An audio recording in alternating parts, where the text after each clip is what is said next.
Let's now bring in our News 5 correspondent, Bril Montalvo, who's reporting live from Davao City. Bril, anong balita Hi, dyan? Bril. Musta, Bril? Kakulay mo yung upuan mo, ah. Ibuka naman naman. Hindi upuan yun, yung ano yun. Yung carpet. Bril, Ay, nakamute ka, Bril. you're on mute. Ayun. Yung lipstick niya. Pula. Hi, Yung ano Bril. yun, yung parang fan yan. Hi, Bril. Pagpasensya mo na yung katabi namin. Nasa newsroom daw siya. Oh, Hi, Diyos ko. Bril. Kaya pula-pula. Sige, go ahead, So, Bril. Ayan, kahapon Nakasilaw, nga di ba? sa another episode ng podcast, ito nga si acting Mayor Baste Duterte ay may banat na naman siya sa mga kritiko ng kanilang pamilya at lalong-lalo na sa administrasyon ni Pangulong Bongbong Marcos. At isa nga sa sinabi niya kahapon sa kanyang podcast, ito nga mga kritiko ng kanyang kapatid na si VP Sara na ayaw tanggapin ito nga desisyon nga ng Supreme Court na unconstitutional. Ito nga ang paghahain ng impeachment laban sa kanyang kapatid. At sabi niya na wala na daw silang magagawa yung mga kritiko at dapat tanggapin na lang daw nila na talo sila. Kung maalala natin na last July 25, nagdesisyon nga itong mataas na hukuman na unconstitutional. Ito nga ang impeachment laban kay VP Sara base na rin sa kanilang one-year bar ruling sa Supreme Court or dyan sa konstitusyon. So yun, at may patutsada rin siya mismo kay Pangulong Bongbong Marcos hinggil sa sinabi niya nung State of the Nation address niya hinggil sa mga corrupt na mga politiko sa bansa at sabi nga niya na parang kinakalaban niya ang kanyang sarili sa kanyang naging pahayaga tungkol doon sa mga flood control program ng DPWH. Ang laki ng gastos, ang laki ng budget pero wala namang resulta. Panahon sa bagyo, panahon sa umuulan, bumabaha pa rin ang ilang lugar dito sa bansa. At sinabi din Baste Duterte, ito nga zero billing sa mga hospital ng Department of Health at ang sabi niya na para lang daw ikinukumpara niya ito sa 3-minute response ni PNP Chief General Nicolas Torre III. Wala daw magagawa. Yun yung mga patusada ni Baste Duterte. Bril, sorry to cut you. We know that already kasi we ran the sound bites already kanina, but what I was wondering is baka we can talk about yung picture of the Duterte children. Nakita mo ba yun? They posted a photo of them. Ano yung story doon? Yung all 4 of the Duterte children, not this one, pero yung bago. Isa. Oo. Alam mo, kahapon yun, kuha yun kahapon ng gabi. Doon mismo sa bahay ni Congressman Paulo Duterte at dito nga sa Davao City. Kasi ngayon nandito sa Davao City si VP Sara.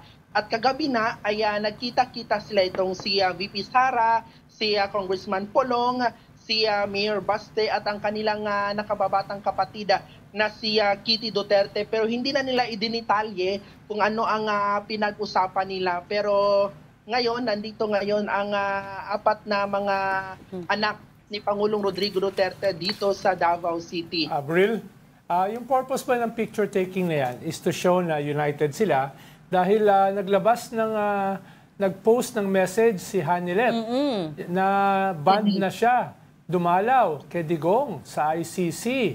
No? So, very public yun, ha?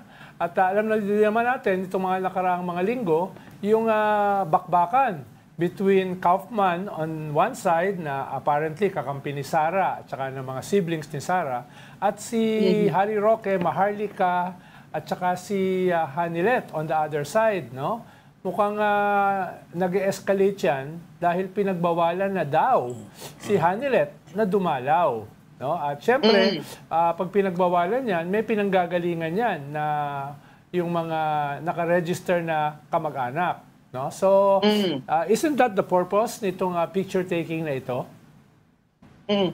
alam mo nga dyan na Ronald, no, tama ka nga dyan na ito nga si common law wife ni dating Pangulong Rodrigo Duterte na si Hanlet Avancenia ay pinagbawalan nga siyang makabisita nga.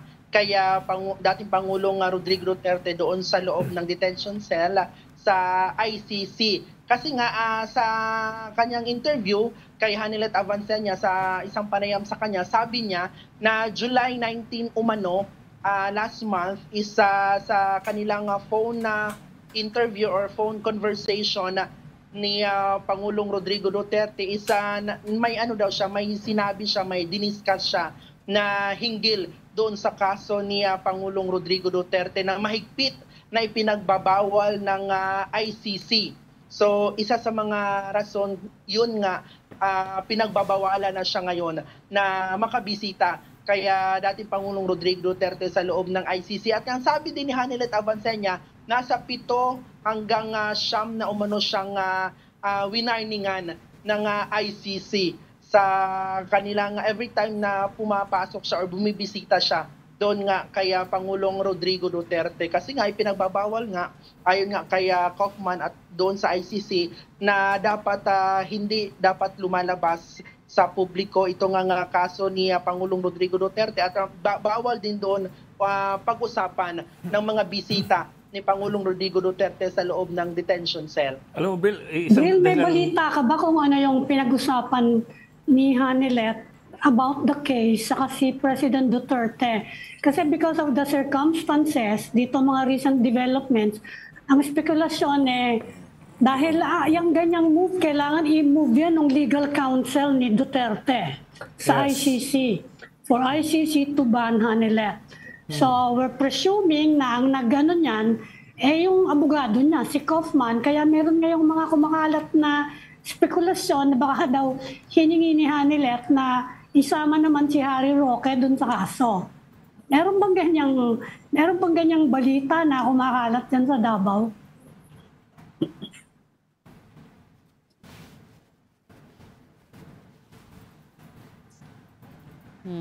Brill? Ay, nawala si Brill. I think Nag-disappear we siya. lost him.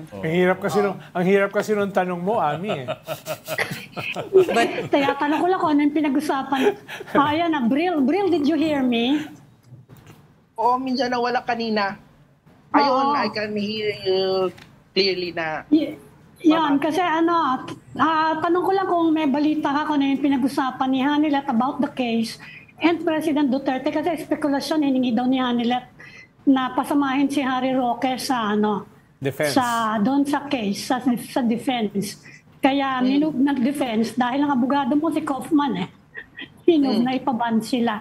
I mean that's just a speculation dahil nga sa mga nangyayari in recent days. Yun nga amin no, napanood nga natin yung interview nga or sa itong video na ni Hanlet Avancenia. At ang sabi nga niya na hindi naman daw nila pinag-uusapan ni dating Pangulong Rodrigo Duterte hinggil sa kaso nito sa ICC. Nagtaka na lang daw itong si Hanlet Avancenia kung bakit yun ang dinahilan umano ni Kaufman, Attorney Kaufman na kaya ipinagbabawal siya doon na makapasok doon sa ICC detention facility. So, marami nagulat na na-ban si Hanlet via Kaufman kasi a lot of people were presuming na si Hanlet yung nagpopondo doon sa legal fees. Kasi si Hanlet ang abogado, si Hanlet ang negosyante. The other members of the family Are politicians. Di ba? So, if you follow so ano nais mo ipahiwatin? Hindi. I'm just saying na kaya may mga nagugulat na naban si Hanlet to Kaufman kasi lumalabas na hindi si Hanlet nag-hire kay Kaufman. Otherwise, di ba? Otherwise, No, if it you're was the one the paying. VP. Mas gusto niya si Harry Roque. Si VP Sara ang nag-hire. Okay. Siya ang nag-announce nung siya yung nag-announce nung choice niya ng mga Simula abogado. pa lang. At from the start, sinabi niya, ayaw niyang kasama si Harry Roque, so Harry can concentrate on his own legal woes. Correct. Yan ang sinabi niya. That's a good- Ikaw, you have enough woes on your plate, yan na muna sigasuhin mo.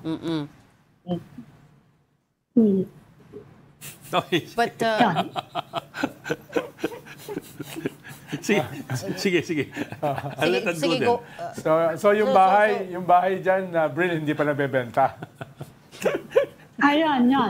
Alam mo, speaking ng bahay dito ni Hanilet at ni Pangulong Rodrigo Duterte sa Doña Luisa nga dito sa Davao City is natahimik na yun, parang nawala na yung issue sa ganun. Hindi natin alam kung naibenta ba yun or hindi kasi parang nahinto na yung usapin sa ganun. Oo. Wala na tayong update doon. So is there any truth to the rumors na it was Hanilet who wanted to sell the house pero ayaw ng mga anak? Kapatid. Siya kasi una nag-announce si Hanilet. Tama ba yun, Bril?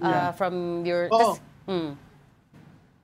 At first, yun talaga sinabi ni Hanilet Avancenia na binibenta niya itong bahay nila sa Doña Luisa ni dating Pangulong Rodrigo Duterte kasi nga uneasy na siyang pumasok doon, uneasy na siyang doon matulog, tumira kasi nga ang advice ng abogado ni Hanilet sa kanya na lagyan ng mga CCTV maging sa CR, sa kwarto niya, sa bawat sulok ng kanyang bahay. So parang nawawala na ng privacy si Hanilet Avancenia kaya isa sa mga rason na nagdesisyon na ibenta na lang itong bahay doon sa Doña Luisa. At ang sagot naman diyan, ang reaksyon naman diyan ng mga anak ni dating Pangulong Rodrigo Duterte na sila Baste, si Paulo at si VP Sara, wala naman daw silang magagawa kung yun talaga yung desisyon ni Hanilet Avancenia. Kasi nga sa kanila yung bahay, kanilang dalawa ni dating Pangulong Rodrigo Duterte.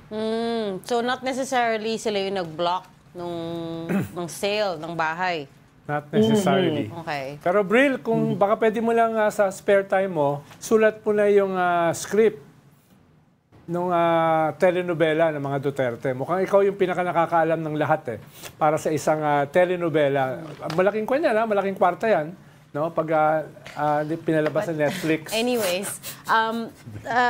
sige Bril, we'll let you go. Balitaan mo kami and when you hear of anything else, but we'll let us know. Let us know. Sorry, I got cut off. Thank you. That was News 5 correspondent Bril Montalvo reporting live from Davao City. Thank you, Bril. Thank you, Bril. Thanks, Brill. Thanks, Bril.